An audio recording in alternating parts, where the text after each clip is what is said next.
Массовой молодежи, она вышла, в принципе, наверное, внутри вот этого национального молодежного движения. Потому что ваххабит, идеологик ваххабилықтан пайда болды. Әмәләтен іш ваххабилықтан түгіледі. Ширки 90-шы жылдарда біз ислам хақында не деген кітап болса, бүтінісін ашылғанайды. Шуңа күрә ул вакыттан мәсьәлә мәсьәләләрдә күтәрелмәде. Ул вакыттан ваххабилар юк. Без Вәлиулла хәзрәтнең ярдәме белән дистәләгән безнең яшь галимнәребез, фән кандидатлары аның ярдәме белән шушы үзләренең гыйлемнәрен камилләштерә алдылар. Җәннәт ишеген ачалар, салаватлар әйтелгәннәр.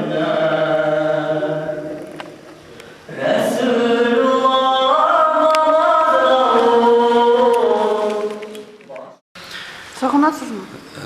Әлбәттә, ул кешенең юклыгы сизелә. Ул менә хәзерге ахырга барган вакыйгаларда да бәлки аның үзенең төпле фикере үскә чыккан булыр иде. Я булмаса барыбер ислам өммәтендә булганда ниндидер юнәлешне алып барырга күрсәтер иде. Чөнки аның җитешмәгәне барыбер сизелә. Ул шул ук менә нәшрият белән бәйләгәндә дә кирәкле мәгълүматларны туплаганда да аның җитешмәгән шуннан да мин сизеп торам инде. Шандыр гына талчыбак бер җегет артында басып тора, аңлатты. Менә шушы ул чагында әле безнең яшьләребез аморф хәлдә иде. Әле алар теге аңлап та бетермиләр. Кемдер булачак алар, мөселман татар яшьләре? Алар берләшеп, фикерне туплап, менә шу имам мәркәзе ишеп битте. Шу безнең уңышларыбызда, эшләребездә менә шушы сойгаклары әле батып керә торган Апаный мәчетендә безнең оешма оешты. Аллаһка шөкер, менә шуннан бери без эшләп киләбез. Шушы безнең уңышларыбызда Вәлиулла хәзрәтнең өлеше бар дип исәплим. Ул бит әле монда дини китаплар гына түгел, махсус дини.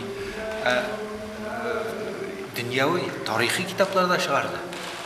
Шуңа күрә ул яктан мин аны бик зур бәялим. Урынын югалтмасак иде. Чөнки кызганыч югалта барабыз. Менә аның музее булдырылган иде. Хәзер мин аның ачык икәнен күрмим дә. Ул бит менә шундый зур эс калдырган шәхес. Biz kişini kızganış tez unutабыз. Жарамый торга.